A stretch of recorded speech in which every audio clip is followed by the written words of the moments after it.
What's up, guys? It's Ethan from English 102, here to show you guys a great video about my research topic today. But before I get into that, I just want to mention, if you liked the video, hit the like button and subscribe. So how I decided on my topic was, I used to be a dual major in graphic design and computer science.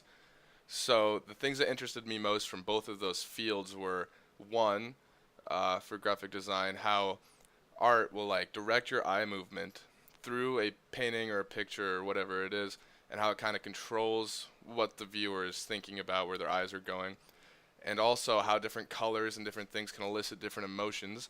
So, for example, how the color yellow might elicit happiness and make a person feel a certain way, and blue might make a person feel sadder or calmer, depending on the different shades of that.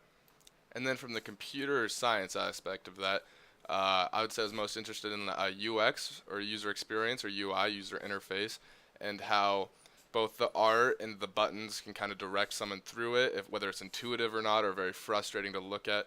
And here's a website that looks very nice and simple, easy to use, and then a website that's a lot harder to look at and harder to use. And so from that, I've decided to look into video games, specifically what causes the most stress and adrenaline from video games, what ages might be the most susceptible, and like what we can do about that.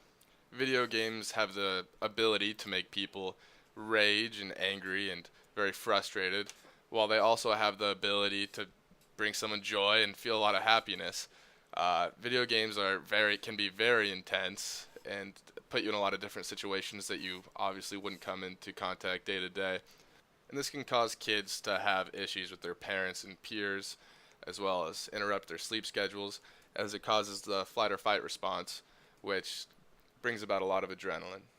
Now, this is important for video game designers and studios and producers to understand, whether it's the color scheme of their game to how people would go about certain levels, whether it could take hours to figure out a puzzle or 5 minutes.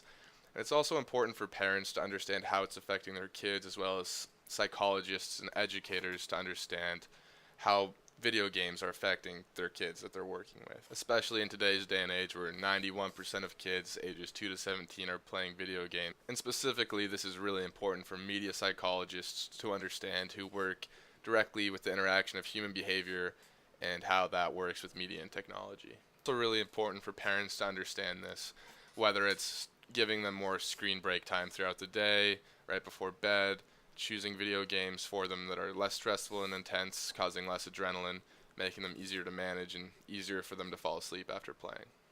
Now, there are a lot of other topics around video games that I could have chosen, such as microtransactions, kids spending far too much money on essentially gambling, or perhaps whether it causes antisocialness, how much time it wastes, and they could be doing other things.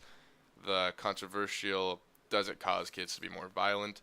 But I chose this topic specifically because I think that everyone can agree on it. It's not exactly controversial, as well as it's something that I don't think is talked about enough, and I don't think that there's any super sound solutions yet, and I think it's something that'd be interesting to research and would help me further my knowledge into media psychology. So if you have any questions about my research question, why I chose it, how I chose it, why it's important, and what I've learned so far, feel free to ask, and please enjoy my obligatory use of a bad meme in a presentation. And in typical YouTube fashion, don't forget to like, subscribe, and share, and also give me an A, Miss Burns. Thanks for watching English 102.